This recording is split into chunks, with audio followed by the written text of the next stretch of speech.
Well, my talk will not be about Talk will not, a minha, eu não vou falar sobre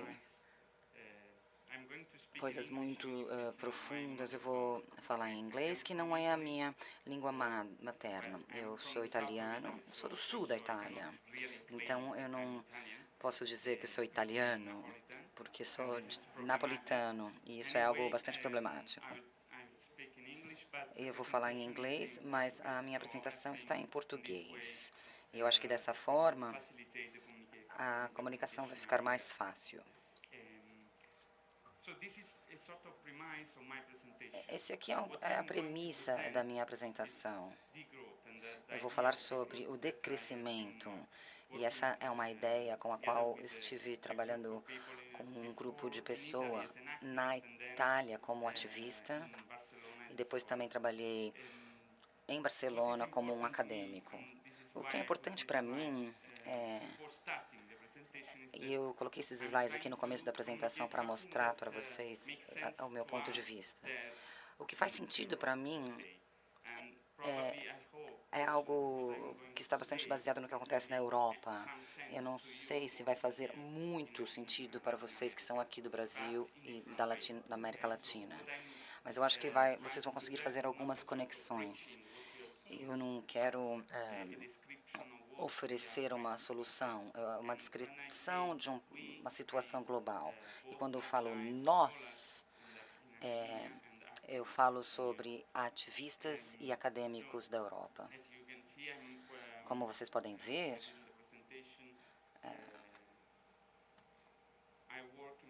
eu trabalho em Barcelona.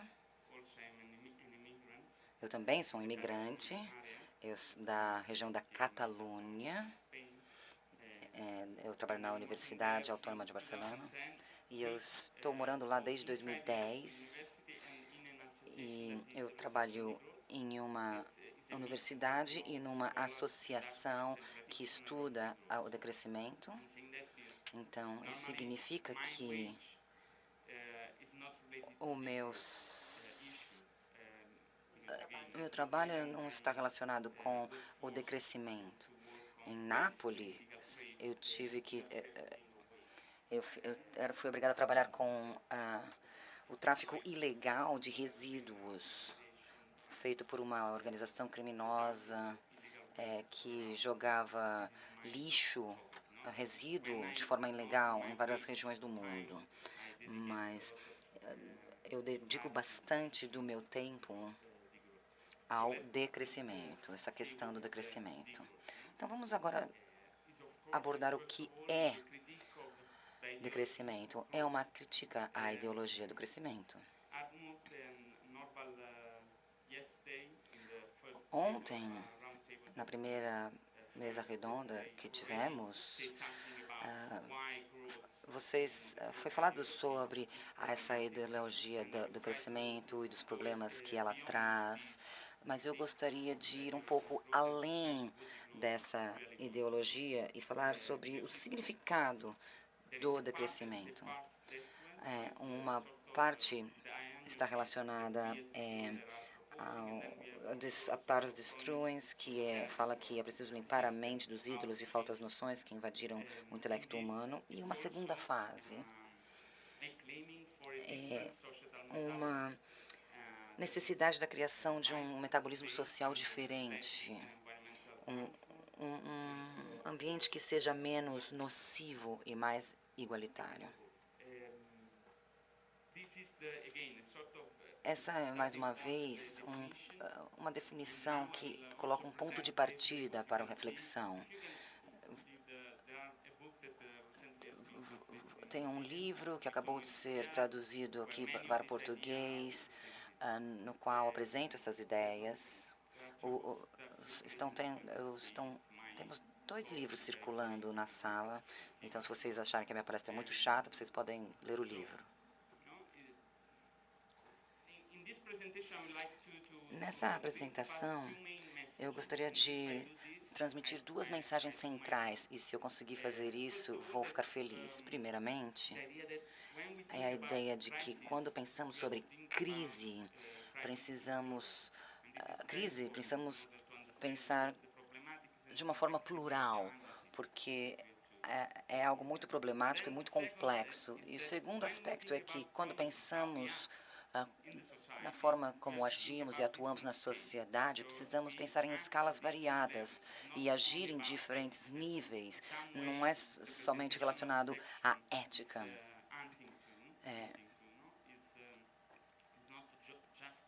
A minha apresentação não é somente a respeito de ética de nós mesmos, sobre a comunidade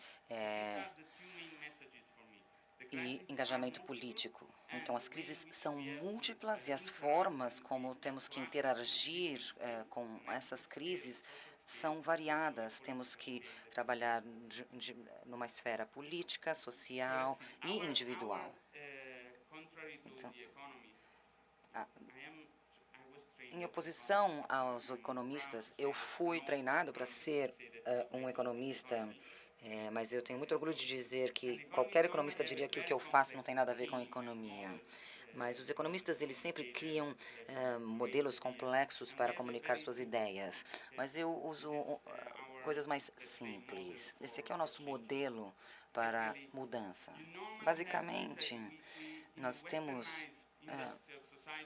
na sociedade industrializada ocidental, nós pensamos sobre que o crescimento vai solucionar qualquer tipo de problema. Então, falamos, olha, você precisa fazer mais do que faz normalmente para solucionar problemas. Durante as crises, muitas nações e pessoas têm aquela sensação de um estado estacionário, que eles só conseguem fazer mais do mesmo. E alguns problemas da sociedade baseada no crescimento emergem aí. E aí temos a recessão, que na verdade é não ter menos do mesmo. Seria necessário fazer fazer menos do que você normalmente faz, e isso significa recessão. É uma mensagem muito simples. Decrescimento não é recessão, não é fazer menos do mesmo, diz respeito à transformação do sistema. Vamos dizer, nós já estamos num sistema de decrescimento. Não, porque o que o decrescimento pontua é uma transformação mais ampla. E vamos ver as formas diferentes que podemos utilizar para fazer isso. Então, o decrescimento seria simplesmente diferente. Atuar e pensar de forma diferente enquanto sociedade. Então, no sistema em que vivemos atualmente, nas sociedades ocidentais industrializadas, quando temos que solucionar problemas num nível macro político, de ter menos do mesmo, o que eles falam? A solução é relançar o crescimento. Então, há duas formas de lidar com isso, em termos políticos. Tem o ponto de vista neoliberal, que é simplesmente a simplificação, é algo simplificado, e é algo que foi implementado na Europa, o que é um encolhimento do Estado, corte nos gastos públicos. E aí temos a política econômica neo-keynesiana, que é o que o Obama implementou nos Estados Unidos. Ele imprimiu milhões de dólares e deu para o banco e não para as pessoas. Isso é neo-keynesiano. Então, para solucionar o problema de falta de crescimento, você tem que relançar esse crescimento. E essas, então, são as duas respostas principais. Eu acho que o Brasil está na área, está experimentando atualmente esse problema tentando utilizar a solução neoliberal. O crescimento não é a solução, não pode ser a solução. Nós normalmente lemos nos jornais e os economistas nos dizem que o crescimento é a solução, mas ele não é, ele simplesmente é o problema. E por que ele é o problema? E por que agora começamos a lidar com a questão das crises múltiplas. A representação dessas crises está sendo experimentada na Europa, e porque estamos refletindo sobre a condição da Europa atual. Agora, falando da América Latina, podemos adicionar outras crises, por isso que tem aqui o etc. embaixo. Mas eu vou focar nesses 4 aspectos, nessas 4 crises diferentes. A primeira é a crise econômica, é aquela que estamos acostumados a ouvir falar. Depois temos a crise ecológica. Nós sabemos algo relacionado à mudança climática. Depois eu vou tentar mostrar o que é a crise social, mas também vou falar sobre a crise do cuidado, através de uma perspectiva feminista, que também é bastante importante neste contexto. A crise econômica tem componentes variados. Tem o componente do modelo, isso foi discutido nos anos 70, e você tem linhas contínuas e linhas feitas com pontos. Então, as linhas eram a previsão e as linhas pontilhadas eram as tendências previstas. Mas depois eles reproduziram esse modelo 30 anos depois e 40 anos depois. Então, o pontilhado era a previsão do modelo, algo que ia até 2025 e 30. E nas linhas vocês têm os números reais. Depois de 30 anos, temos os números reais da economia social, e vocês podem ver que havia uma previsão de colapso do sistema, e essa previsão não estava muito errada. Por exemplo, em recursos não renováveis, a curva está diminuindo de uma maneira mais rápida do que o modelo previa. Isso aqui também foi produzido nos anos 70 também pelo George Horgan. É uma perspectiva diferente. Ele discutia por que o modelo da economia, do crescimento econômico, era um desastre. Desculpe por usar um pouco de teorias marxistas. Eu acho que muitas pessoas podem se irritar com isso, mas algumas vezes eu acho que esses pontos de vista podem ser bons para entender melhor as coisas. O problema desse modelo adicionamos a esse modelo o componente da classe. E aqui podemos observar que a concentração da renda de 0,1 pela 0,1% das pessoas, 1% e 5% da divisão de renda nos Estados Unidos. Vocês podem ver que antes da crise de 29 e antes da crise de 2007, é possível ver que são os momentos em que a renda que era produzida aqui nos Estados Unidos, mas ocorre mais ou menos da mesma forma no globo todo, a grande parte da renda estava concentrada na mão de poucas pessoas. Em 1929, 40% das pessoas tinham quase 100% da renda. E é o mesmo em 2007. Então, há uma concentração muito grande da renda na mão de poucas pessoas. E isso atingia um pico exatamente no momento anterior à crise. O autor deste gráfico, ele dividiu 3 períodos diferentes. Ele era um geógrafo, ele dividiu desde 1900 até 2007. Você tem o período keynesiano e líbero. Durante o período keynesiano, ainda havia bastante concentração, o que significa que haveria espaço para haver uma melhor redistribuição. Aqui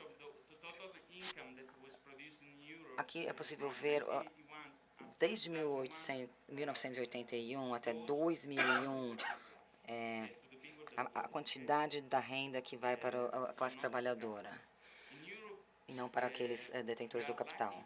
Na Europa, nós temos sorte, digamos, porque temos o estado do bem-estar social, a distribuição é melhor, mas basicamente em 1981, 77% da renda total produzida na Europa era direcionada à classe trabalhadora, mas desde 1881 até 2001, houve uma queda desse percentual e em 2001 alcançamos 66%.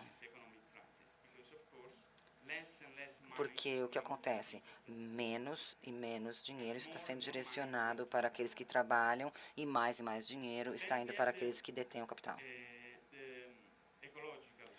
E agora adicionamos o componente ecológico. Hartmut falou um pouco sobre o petróleo ontem, mas eu gostaria de enfatizar que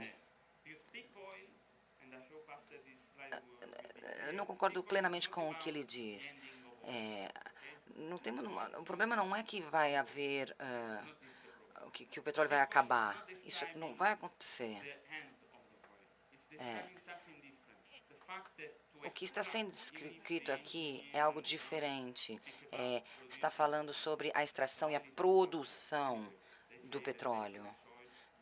Eles dizem que produzem petróleo. Este gráfico mostra quanto nos custa extrair o petróleo.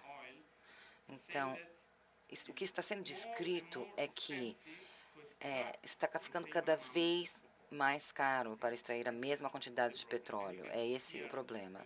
E aqui no gráfico à esquerda, a linha azul é a produção real nos Estados Unidos, que teve um pico em 1970. E vocês sabem por que isso aconteceu. Porque muitos países passaram por problemas com energia. Foi o primeiro período em que você, às vezes, tinha que ir a pé em vez de usar o seu carro. Isso é bastante interessante. Agora, a curva vermelha é a curva de Huber, que foi estudada pelos geólogos. E essa curva previa exatamente a mesma coisa. E essa curva vermelha descreve exatamente o que aconteceu com a extração do petróleo nos Estados Unidos. E é importante entender isso. O gráfico na direita mostra em azul a extração nos Estados Unidos e em vermelho a importação de petróleo dos Estados Unidos. Porque houve dificuldades relacionadas aos custos com a extração do petróleo. Então, os Estados Unidos começaram a importar mais e mais petróleo. E isso é interessante. Observem as duas curvas, a vermelha e a azul, elas se cruzam em 1999. Isso é bastante interessante. Não estou falando sobre variáveis que são possíveis de explicar. 1999 é um período muito importante, que foi quando a guerra no Iraque começou. Foi exatamente no ano em que os Estados Unidos estavam passando por uma crise na produção interna de petróleo. Eu não sou aqui o senhor da verdade, mas estes números estão me dizendo algo relacionado ao motivo aos problemas causados pela dificuldade na extração do petróleo.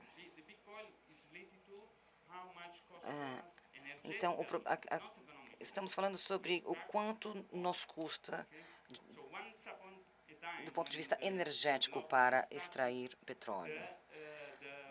Então, houve investimentos em energias. Por exemplo, nos Estados Unidos foi 100. Então, eu ponho $1 para extrair e eu retiro 100. Em 1970, quando houve o pico da produção nos Estados Unidos, são as barras vermelhas. O pico foi 20. Então, se eu colocasse 1, eu retirava 20. Então, isso mostra que o custo da extração aumentou muito. E o custo da extração doméstica nos Estados Unidos, quando você investe 1 e retira 60. Desculpe-me de falar com tantos números, mas eu acho que eles são úteis para elucidar minhas ideias. Agora vou mostrar algumas imagens que são importantes. Houve também filmes a respeito desse assunto também. Então, quando o desenvolvimento começa, as pessoas trabalham, vocês vão lá e fazem isso. E vocês, eles se retiravam e o petróleo sai. É muito fácil tirar o petróleo. Você vai lá, faz um furo e o petróleo emerge. E aí você começa a desenvolver a sociedade desse jeito. Agora, nós extraímos óleo da seguinte maneira. Temos que fazer buracos mais profundos ou temos que destruir grandes áreas, por exemplo, de floresta. É claro que há narrativas diferentes em cada região.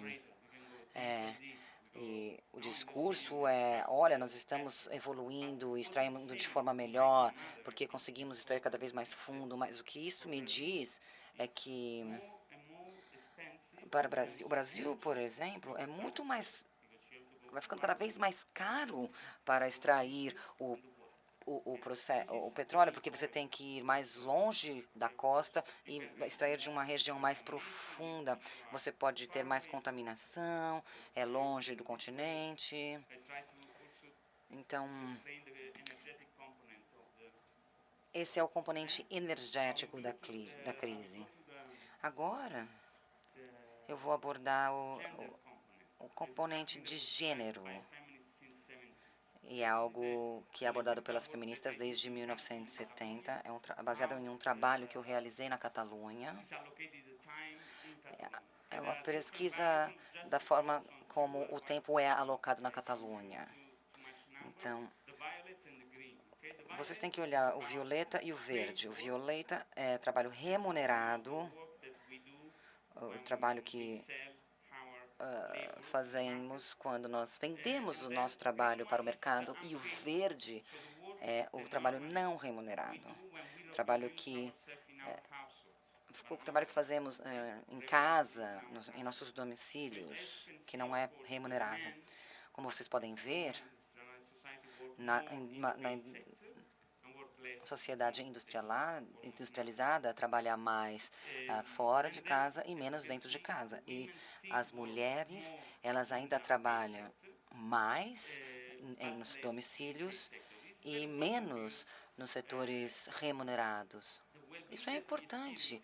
O bem-estar que estamos experimentando está relacionado ao fato de que podemos comprar algo no mercado, porque é importante poder comprar as coisas, mas o bem-estar está relacionado com a forma como a minha mãe cozinha macarrão ou um bolo. Então, esses gráficos mostram um pouco a forma como experimentamos o bem-estar.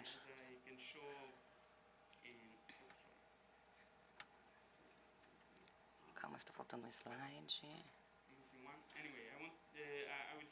Eu vou ficar aqui nessa imagem para dizer, primeiramente, se você resumir o trabalho pago, o remunerado e não remunerado, é possível ver algo que todas as mulheres sabem em todo o mundo.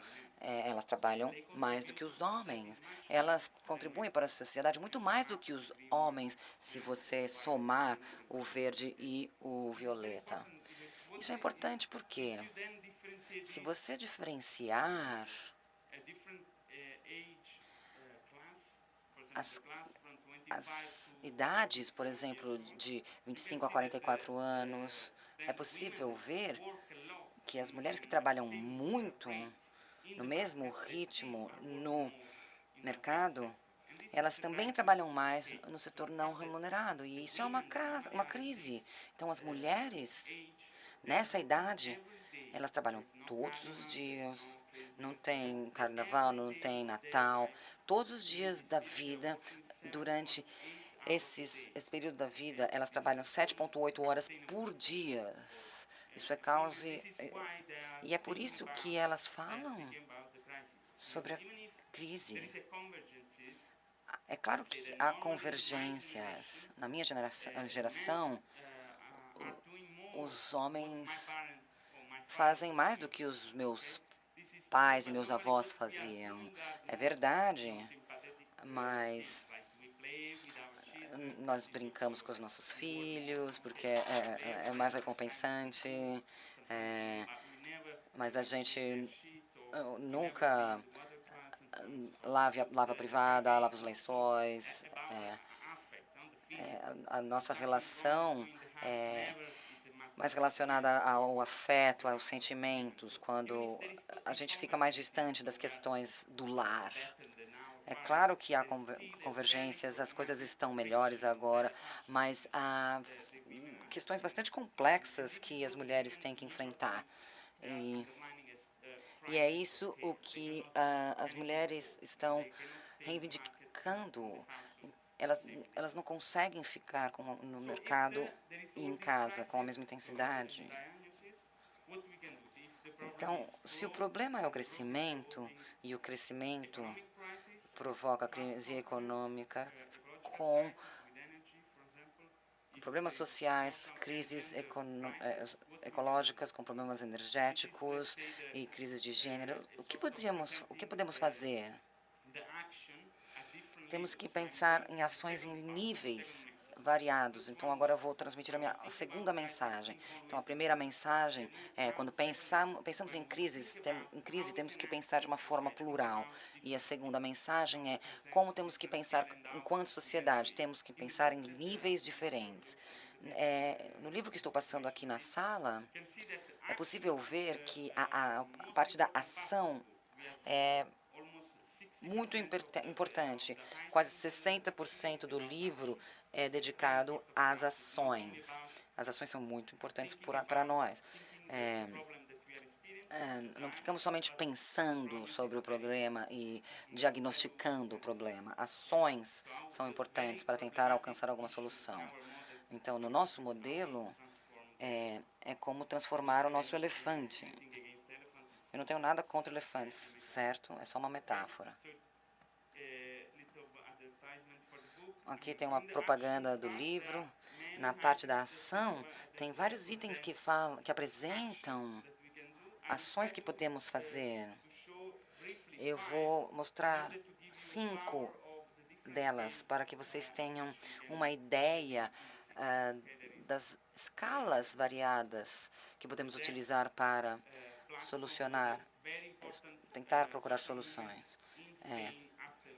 houve uma questão com uma plataforma que houve a emergência de vários movimentos sociais na Espanha.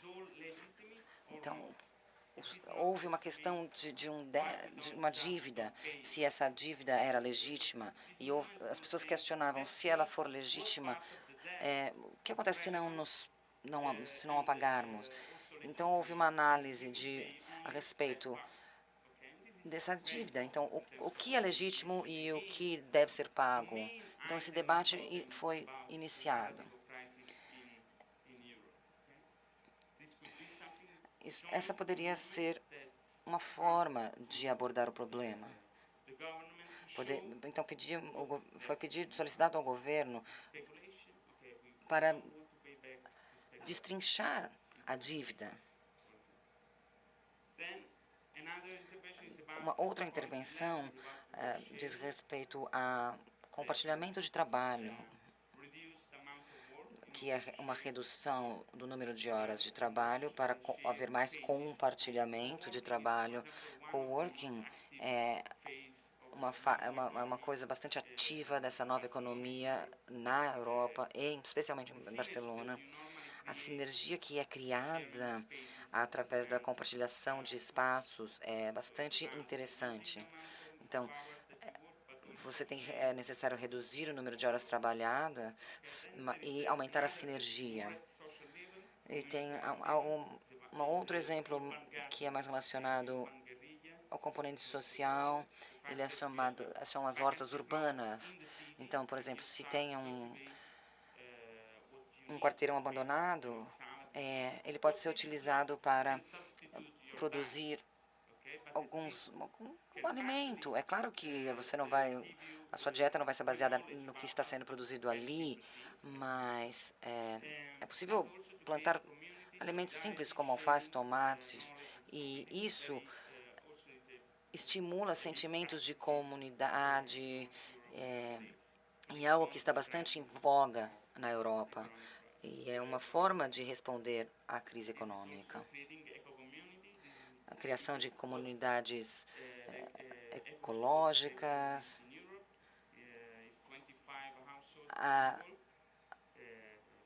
Por exemplo, aqui é um exemplo de uma casa que foi ocupada por 25 pessoas. Por exemplo, há exemplos de parques em Barcelona. Foi criada, por exemplo, uma assembleia para administrar a água, é uma comunidade, então eles utilizavam todas as áreas do prédio para plantar, e 60 pessoas da vizinhança vão a essa praça e plantam. Então, é algo bastante importante para mudar a forma como vivemos. Essa aqui é uma ação interessante. Eu não me sinto desconfortável quando um prédio é ocupado dessa forma. E um outro aspecto importante é que uma das pessoas que ocupou esse prédio é parte do governo local. E isso, para mim, é muito importante. E eu acho que o governo municipal de Barcelona é um dos mais promissores da Europa, porque a atuação política está ficando um pouco mais próxima às atuações da comunidade. E a última parte da minha apresentação diz respeito a outros tipos de ações que nós promovemos. Eu gostaria de falar sobre essas políticas, porque a renda básica é algo que as mulheres estão falando sobre isso, sobre a renda. São aspectos simples. Nós quando lemos as informações, nós vemos 99 e 1% a proporção. Não é mentira. Então, é possível ver como, desde 1999, 1% pega mais e mais dinheiro e 99% das pessoas continuam recebendo a mesma quantidade de dinheiro. É claro que queremos reivindicar uma renda básica e ela tem que ter um máximo. Somente fazendo isso, conseguindo fazer isso, é que vamos chegar a um equilíbrio. Então, temos que discutir qual é a relação entre a renda máxima que uma pessoa pode obter e a renda mínima que uma pessoa tem que ter. É claro que isso aqui é muito difícil. A taxação é um problema para os esquerdistas. Eles estão embebidos com um ponto de vista liberal que diz que impostos são horríveis. Mas eu acho que a gente consegue repensar essa ideia de taxação e abordar isso de um ponto de vista histórico. Ter uma renda máxima não é uma invenção do decrescimento. Ela já existia. Não era na Suíça, nem em Angola durante a Revolução durante os anos 60, mas existia nos Estados Unidos, em 1936. É muito interessante ver, nos anos 50, não era Obama,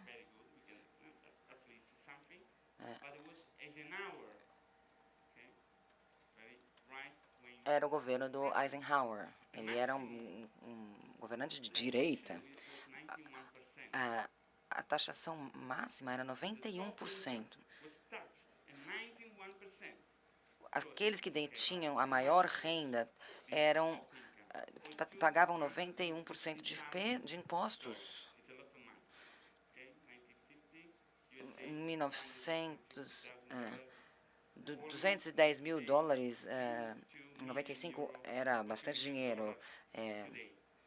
Corresponde a $1 milhão atualmente. Eu acho que naquele período, 1950, só havia 5 pessoas que pagavam esse imposto, 0,1%, mas pelo menos eles pagavam. E 2 deles eram jogadores de beisebol. Se fizermos algo assim na Espanha, quem vai pagar? Aquele pobre jogador brasileiro que mora em Barcelona, o Messi. Mas eu acho que, do ponto de vista ideológico, é muito importante que eles paguem.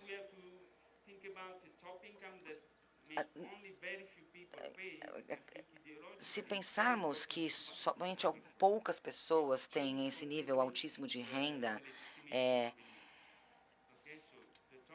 não importa, mesmo que poucas pessoas paguem, do ponto de vista ideológico, é muito importante que eles paguem esses impostos. Do ponto de vista político, é muito difícil de falar sobre impostos atualmente, mesmo se você for da esquerda. Há muitas empresas e corporações que usam uma política de renda máxima e renda mínima. Eu vou dar um exemplo de um banco. Eu não estou falando de cooperativas, eles são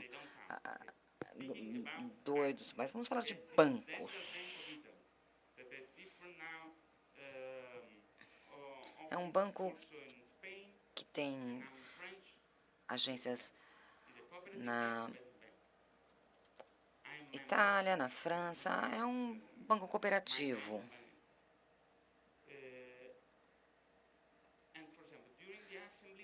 Na Assembleia, nós decidimos qual vai ser a razão entre a renda máxima e a renda mínima para o CEO, para o presidente. A última vez que eu fui na reunião, Eu estava na Itália. Quando eu mudei para a Espanha, eu parei de participar do processo. Mas na última reunião, essa razão era 6,5. Então, as pessoas, por exemplo, se alguém ganha 1.000 euros, o máximo que o CEO pode ganhar são 6.000, 6,5 mil. Isso é muito importante.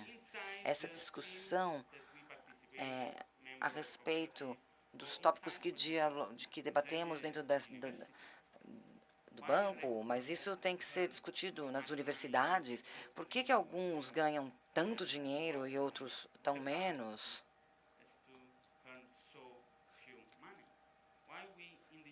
Por que nas universidades a gente não discute esse assunto? Para nós, como membros da academia, como acadêmicos, a razão entre a renda mínima na minha administração e a máxima na minha administração, por que não podemos fazer isso?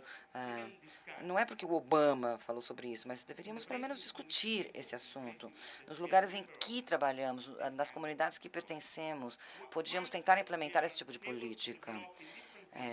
Quando conseguirmos implementar esse tipo de discussão em níveis diferentes, aí poderemos alcançar a esfera política, porque as pessoas já vão ter absorvido isso. Eu acho que eu tenho 50 segundos, mas eu vou concluir. Eu sou napolitana, eu não consigo controlar muito bem o tempo. O que eu gostaria de dizer na última parte dessa apresentação é que, quando falamos de renda mínima, eu não quero abrir um debate aqui agora sobre direitos humanos. Não temos que falar sobre direitos humanos, que é um conceito abstrato. O que eu estou tentando mostrar é que há uma atividade material que fazemos e que as mulheres fazem todos os dias, que é muito importante para a produção do nosso sistema e para o nosso bem-estar social, que é um trabalho não remunerado. O que eu proponho não é uma renda básica, mas algo mais equilibrado, que dê visibilidade a esse trabalho não remunerado que fazemos nos nossos domicílios. Eu quero legitimizar esse trabalho não remunerado. Precisamos evoluir nessa discussão. Temos que fazer uma renda produtiva e depois vamos ter uma renda revolucionária, digamos. Alguns exemplos, por exemplo, temos aqui políticas. No nível municipal, é possível ver o quão importante é legitimizar essas ações, porque é necessário cuidar dessa crise do cuidado. Então, precisamos compartilhar mais trabalho. E, então, algumas mudanças vêm através desse compartilhamento de trabalho. Então, se há algo relacionado à renda, vamos ter mais participação dos homens, porque os homens todos querem aumentar a renda. Também temos o aspecto da co-housing. É algo que era muito comum nas civilizações antigas. Temos problemas na Europa. Muitas pessoas moram sozinhas. Então, isso traz problemas relacionados à acessibilidade à habitação. Então, pessoas mais velhas estão tentando desenvolver novas políticas a respeito de habitação. Há um compartilhamento de espaços, então há um decrescimento no uso de eletricidade e há um cuidado mútuo das pessoas. Então, aí podemos nos tornar úteis para solucionar o problema do cuidado, por exemplo. Muito obrigada.